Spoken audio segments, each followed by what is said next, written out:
Hurricane Hugo was a powerful Cape Verde-type hurricane that caused widespread damage and loss of life in the Leeward Islands, Puerto Rico, and the Southeast United States. It formed over the eastern Atlantic near the Cape Verde Islands on September 9, 1989.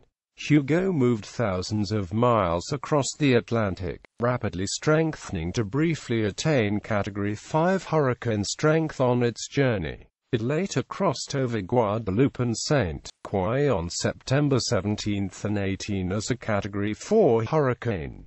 Weakening slightly more, it passed over Puerto Rico as a strong Category 3 hurricane. Further weakening occurred several hours after re-emerging into the Atlantic, becoming downgraded to a Category 2 hurricane. However, it re-strengthened into a Category 4 hurricane before making landfall at McClellanville, a small shrimping town up the coast from Charleston, South Carolina, on September 21. It had devolved to a remnant low near Lake Erie by the next day. Hurricane Hugo caused 34 fatalities in the Caribbean and 27 in South Carolina, left nearly 100,000 homeless, and resulted in $10 billion in damage overall, making it the most damaging hurricane ever recorded at the time. Of this total, $7 billion was from the United States and Puerto Rico, ranking it as the costliest storm to impact the country at the time. Since 1989, however, it has been surpassed by multiple storms and now ranks as the 11th costliest in the United States. Meteorological history. Hurricane Hugo originated as a tropical wave, which moved off the west coast of Africa on September 9.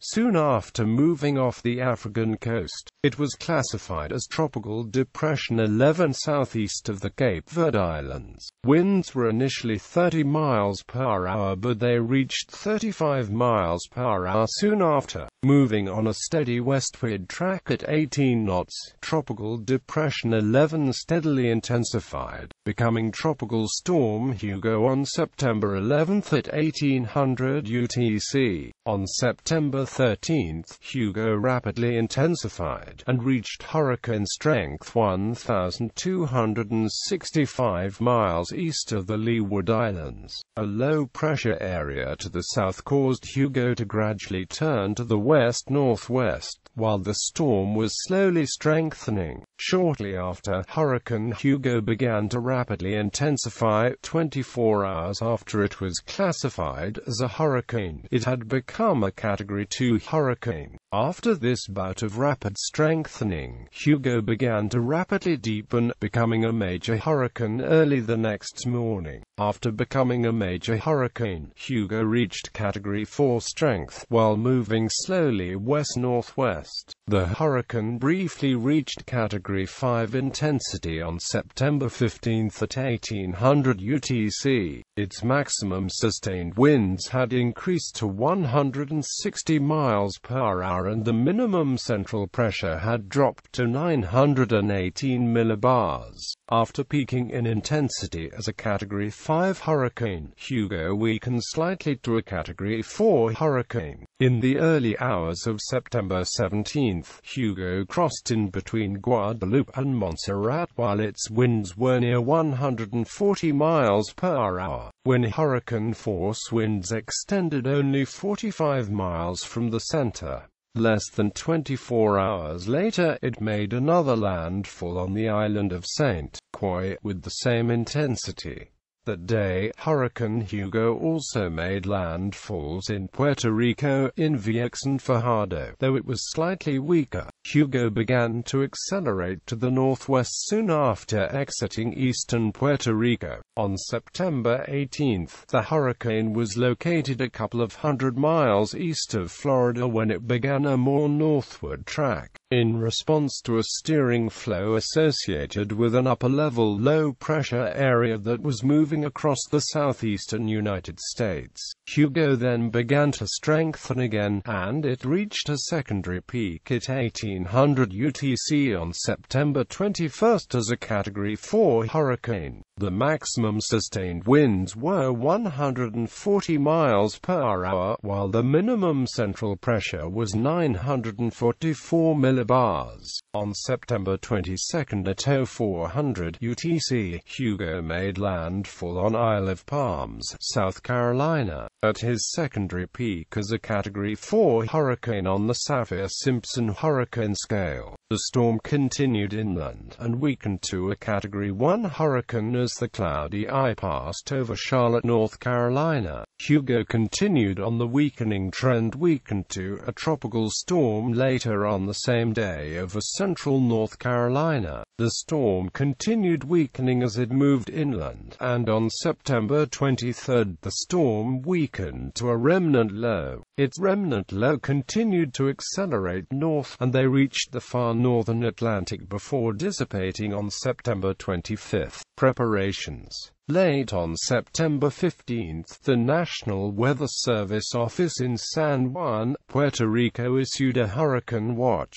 On the following day, it was upgraded to a hurricane warning. In addition, the Civil Defense Office of Puerto Rico activated its Disaster Interagency Committee and began to evacuate coastal residents. Savannah was evacuated in anticipation of Hugo, but saw no effects of the storm other than isolated and light showers. Had Hugo hit Savannah, it would have been the first major hurricane to make landfall in Georgia since Hurricane 7 of the 1898 season. Governor Carroll Campbell of South Carolina ordered an evacuation of the South Carolina coast in advance of the storm. Impact. Hugo caused nearly $7 billion in damage in the mainland United States and Puerto Rico.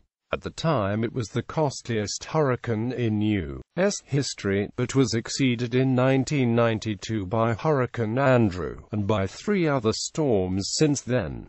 It remains the 6th costliest hurricane in U.S. history. An additional $3 billion of damages was reported throughout the Caribbean. Therefore, total damages from the storm were near $10 billion.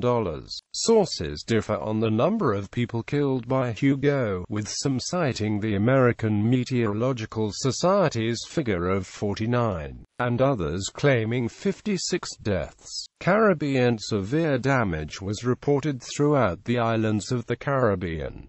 The storm caused an estimated $3 billion in damages in the Caribbean. The storm also took USVI television station WBNB-TV off the air by destroying the transmitter. Guadeloupe. At 1 a.m. AST on September 17, 1989, Hurricane Hugo made a direct landfall on Grand-It in Guadeloupe, pounding the island with incredibly ferocious Category 4 sustained winds of 140 miles per hour. A storm surge of up to 8 foot topped by high battering waves smashed ashore. Hugo wreaked massive devastation on the island, especially in Desirade and Grand-It. The hurricane damaged 30% of the buildings on the island and completely destroyed 10,000 homes, leaving a total of at least 90,000 and nearly 30% of the island's 340,000 people seriously affected, with 35,000 rendered homeless. 70% of the businesses sustained damages, including hotels, schools and churches.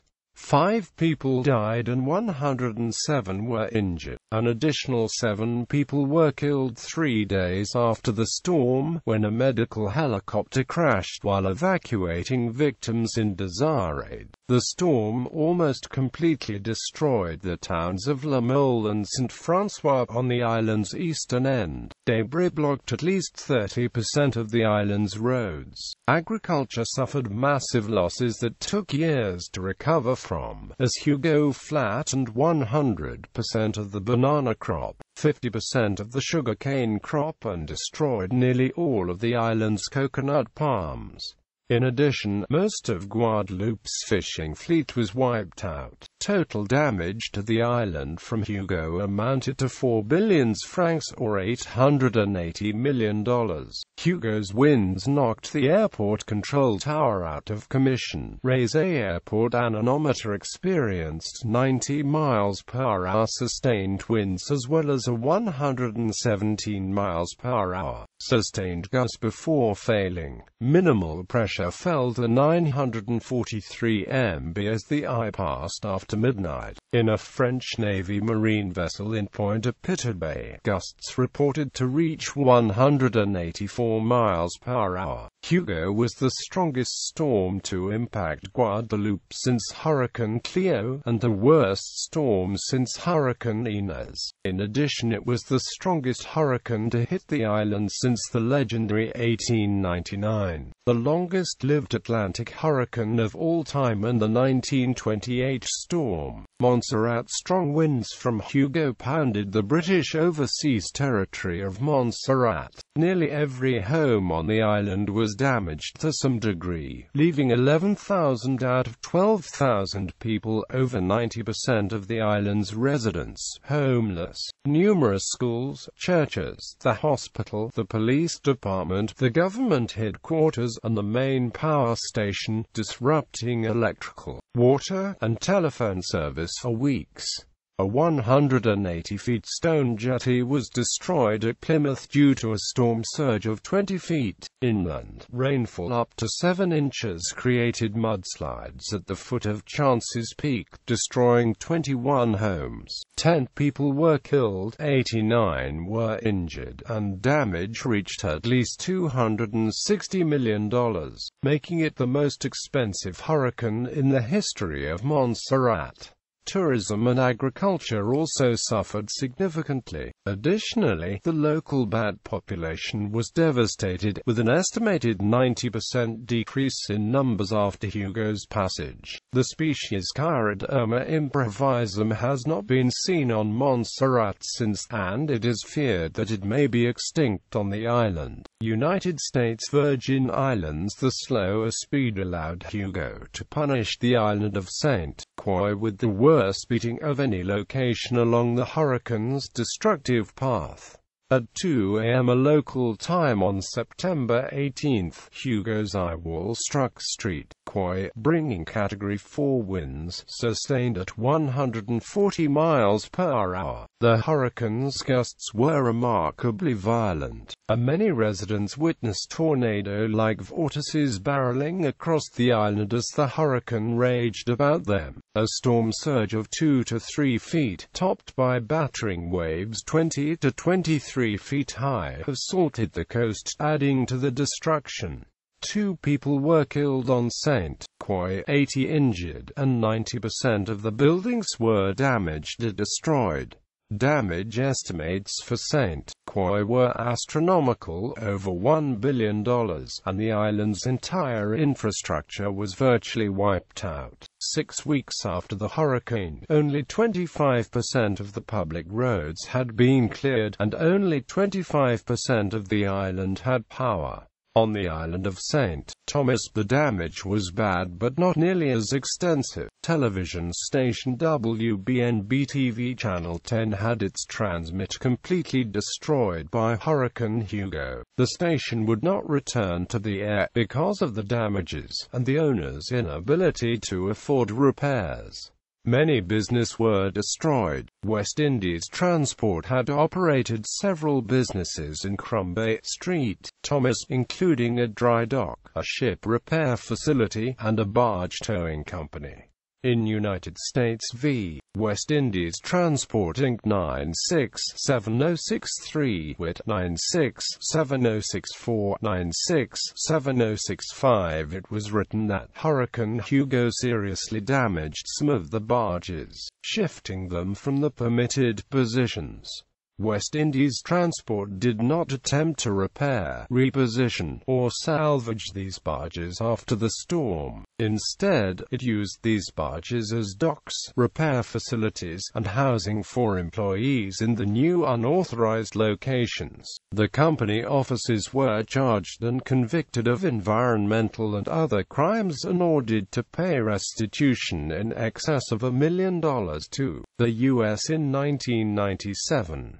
Puerto Rico. Damage in Puerto Rico was severe, especially in the eastern part of the island. The agricultural sector was devastated, with the banana and coffee crops being almost completely wiped out. Heavy rains caused severe flooding in the vicinity of San Juan. In addition, several roads and bridges were washed away. In all, 12 deaths in Puerto Rico are attributed to Hugo, 6 of which occurred in the southern city of Guayama, where some residents were electrocuted by downed power lines. Nearly 28,000 people were left homeless by the storm as damages exceeded $1 billion.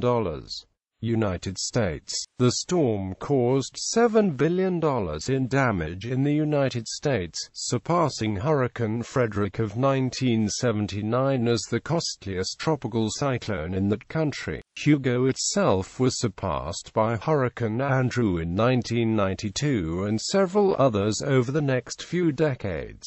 South Carolina suffered the worst impact, where Hugo made landfall as a Category 4 hurricane. In that state alone, 3,307 single-family homes were destroyed, 18,171 were inflicted major damage, and 56,580 sustained minor impact, while more than 12,600 mobile homes and 18,000 multi-family houses were either damaged or destroyed. Losses reached at least $5.9 billion, and there were 35 fatalities reported in South Carolina. There was also significant impact in North Carolina, where 205 structures were destroyed, 1,149 were severely damaged, and 2,638 suffered minor losses. One fatality occurred and damage in North Carolina reached about $1 billion. Florida and Georgia. Impact in Florida was very minimal. The highest sustained winds in the state reached only 21 miles per hour in Jacksonville. At the same location, a trace of rainfall was also reported. Conditions were even lesser in St. Augustine, though wind gusts were slightly higher than in Jacksonville. To the north in Georgia, minor storm surge was reported, with the highest measured as 1.4 feet above normal in Fort Pulaski. Sustained winds of 58 miles per hour was reported at the Tybee Island Lighthouse, and this was the only record of tropical storm force winds in Georgia. Near tropical storm force winds were measured at the Savannah Hilton Head International Airport, along with 6.1 inches of rain. High winds in Brunswick downed 5 trees, one of which struck a house. Additionally, winds felled at least 50 trees in the Savannah area, and 2 homes were struck. Scattered downed tree limbs were also reported in Hinesville and Bryan County, though no damage occurred. South Carolina. Because it was a Category 4 hurricane at landfall, the storm brought strong winds to many areas of South Carolina. In downtown Charleston, sustained winds of 87 miles per hour were reported, along with gusts of 108 miles per hour. The local National Weather Service office at Charleston International Airport recorded sustained winds of 78 miles per hour and gusts up to 97 miles per hour. In Folly Beach, sustained winds of 85 miles per hour and a gust of 107 miles per hour were reported. The strongest wind gust of 120 miles per hour was recorded by the Snow Goose, which was anchored along the Sanpete River near Georgetown. Extensive property damage was reported in several counties, especially in the South Carolina Lowcountry and the Grand Strand. More than 200 and 27,800 residences experienced power outages, and 85% of Bamberg and Orangeburg counties were left without electricity, while Marion County became completely void of electrical services. Extensive losses reaching $1 billion were reported at Francis Marion National Forest, where about 8,800 square miles of trees were downed, enough timber to build 660,000 homes. Storm surge and rough tides also caused extensive damage, especially in Charleston County. The highest storm surge observation was 20.2 feet at Seawee Bay near McClellanville. Prior to the storm, residents of McClellanville took shelter in the cafeteria at Lincoln High School. However, storm surge flooded the room, with some people climbing up to the rafters for safety. A portion of the Ben Sawyer Bridge, linking Mount Pleasant to Sullivan's Island, collapsed due to strong winds and storm surge. On Sullivan's Island, water destroyed 2 or 3 rows of beach houses in some areas. At Isle of Palms, boats harbored at the marina were washed ashore and piled into a large heap. Losses at Sullivan's Island and Isle of Palms reached nearly $270 million.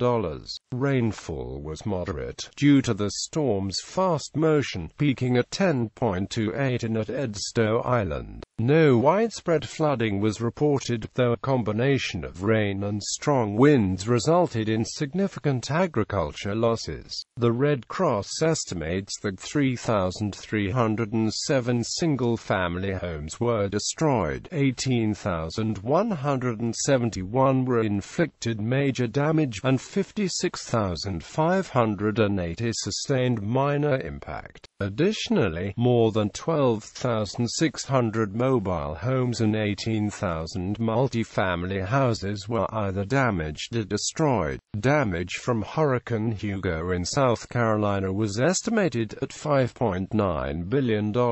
Hugo remains the strongest and costliest hurricane in the history of the state. There were 35 deaths, 2 from asphyxiation, 4 from collapsing houses, 2 from falling trees, 9 from fire and smoke inhalation, 6 from drowning, 4 from electrocutions, 6 from heart attacks, 1 fatal accidental self-injury during cleanup, and 1 from unknown cause. North Carolina's coastline suffered significant damage along its southward-facing beaches, including Brunswick County and the Outer Banks. The storm reached Charlotte only 6 hours after landfall, not having slowed down when reaching land. By this time, it was still a fairly strong tropical storm with sustained winds of 54 miles per hour and gusts of 87 miles per hour. This was enough to topple trees across roads and houses, leaving many without power, closing schools for as long as 2 weeks,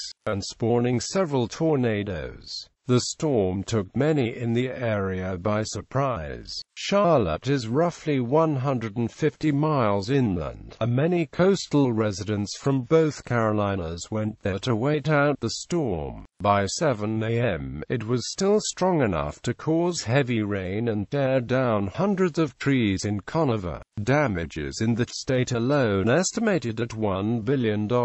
Mid-Atlantic. The ocean liner Queen Elizabeth II, which had sailed from Southampton on September 17, encountered the hurricane and was delayed for 2 extra days at sea. Having initially attempted to sail at full speed south to outrun the storm and cross the Atlantic behind it to New York, the ship had much damage to the public parts of the vessel, including the shops and the bridge. The swimming pools were all emptied to prevent large amounts of water shifting precariously as the ship pitched and tossed. Hugo moved quickly through western Virginia, West Virginia, and eastern Ohio to Erie, Pennsylvania. By the evening of September 22, it became an extratropical cyclone. Hugo caused schools in southwest Virginia to be closed for more than 2 weeks because of the wind and flooding damage. Winds peaked at 37 miles per hour at Ronald Reagan Washington National Airport. In New York, downed power lines due to strong winds left nearly 85,000 homes and businesses on Long Island without electricity. In the central portions of the state, winds downed several trees.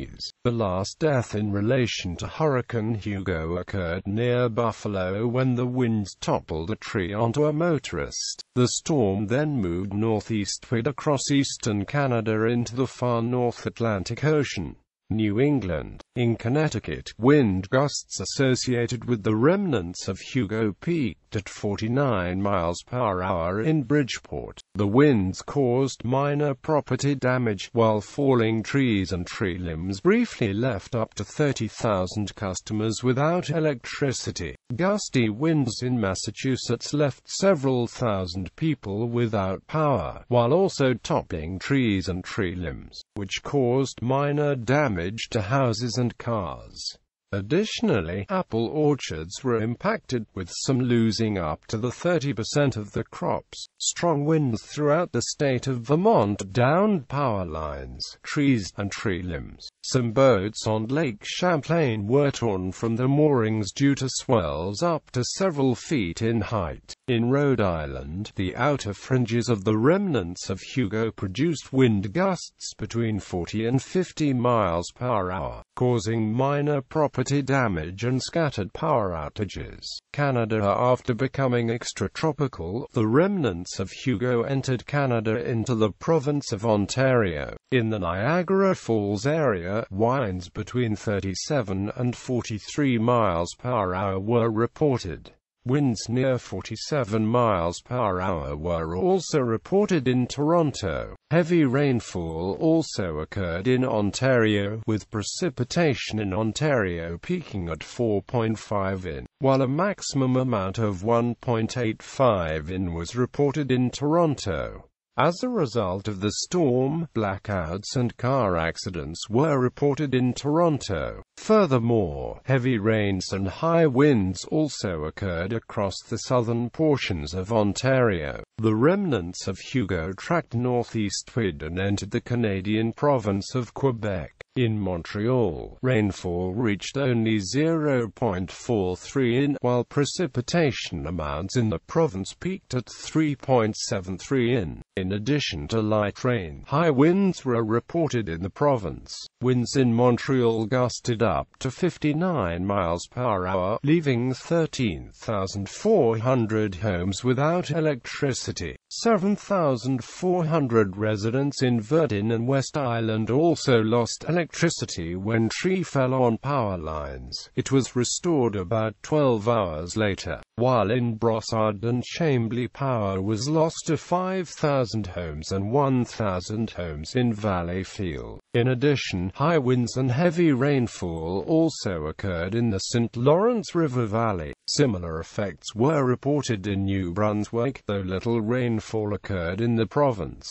Winds gusting to 77 miles per hour was reported in Moncton. As a result of high winds, power poles were toppled and tree branches fell, which caused most of New Brunswick's 15,000 power failures. In addition, several tree and signs were blown over in St. John in Moncton. The storm also significantly affected the apple crop in New Brunswick. Strong winds were also reported in Newfoundland, with gusts recorded up to 43 miles per hour. Aftermath. Red Cross response. Extensive relief aid was provided throughout by the Salvation Army, the Red Cross, and various churches. St. Croix. On the island of St. Croix, looting and lawlessness reigned in the aftermath of Hugo. In Operation Hawkeye, then President of the United States George H.W. Bush ordered federal forces to St. Croix to suppress the violence, protect property, and restore law and order. Elements of the Army, Navy and the Coast Guard, along with a contingent from the U.S. Marshals Service and the Federal Bureau of Investigation, Administration formed Joint Task Force 44 Operation Hawkeye. It also resulted in the first operational deployment of the National Disaster Medical System, when the New Mexico 1 Disaster Medical Assistance Team was deployed to assist in medical care needs of the stricken island. 3 days after the storm hit, the governor of the United States Virgin Islands, Alexander Farrelly, asked President Bush for federal assistance in restoring order to the island. National Basketball Association player Tim Duncan, born in Christiansted and a two-time NBA MVP of the San Antonio Spurs, attributed his basketball career to Hurricane Hugo's destruction. When Tim was 13 years old, he was a competitive swimmer who was considered one of the top United States competitors for the 400-meter freestyle. However, in the aftermath of Hugo, every swimming pool on St. Croix was destroyed, including the Olympic-size swimming pool. With no pool to practice in, Duncan turned to basketball. Tim Duncan said, "I'm very fortunate to be where I am today. Without Hugo, I might still be swimming." A resident of St. Croix recorded the hurricane and aftermath on a VHS video camera. After being evacuated from the island days later, the video footage was aired on WGAL Channel 8 from Lancaster, Pennsylvania, and picked up by NBC and aired as part of the nightly news. This was credited as the first official eyewitness footage shown on U.S. national television. About 20 years later, Weather Underground member Jeff Masters wrote and described his experience on St. Croix during the hurricane, noting that, in some respects, after 20 years, there are many aspects of the society that have yet to recover.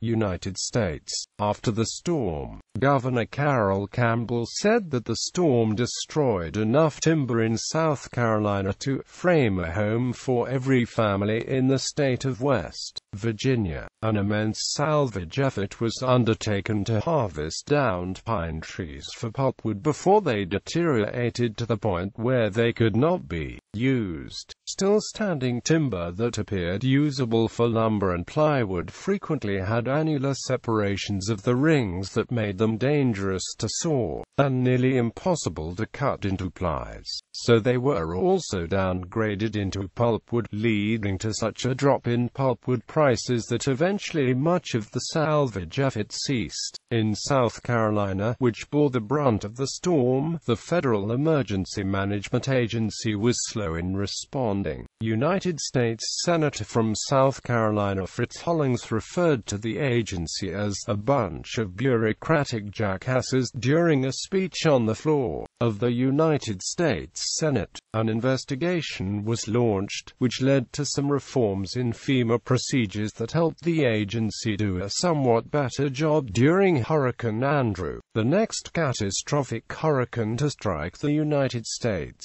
However, FEMA was criticized severely in 2005 for its similarly insufficient response to Hurricane Katrina. Retirement due to the extensive damage. The name Hugo was retired following this storm, and will never again be used for an Atlantic hurricane. It was replaced with Humberto in the 1995 season.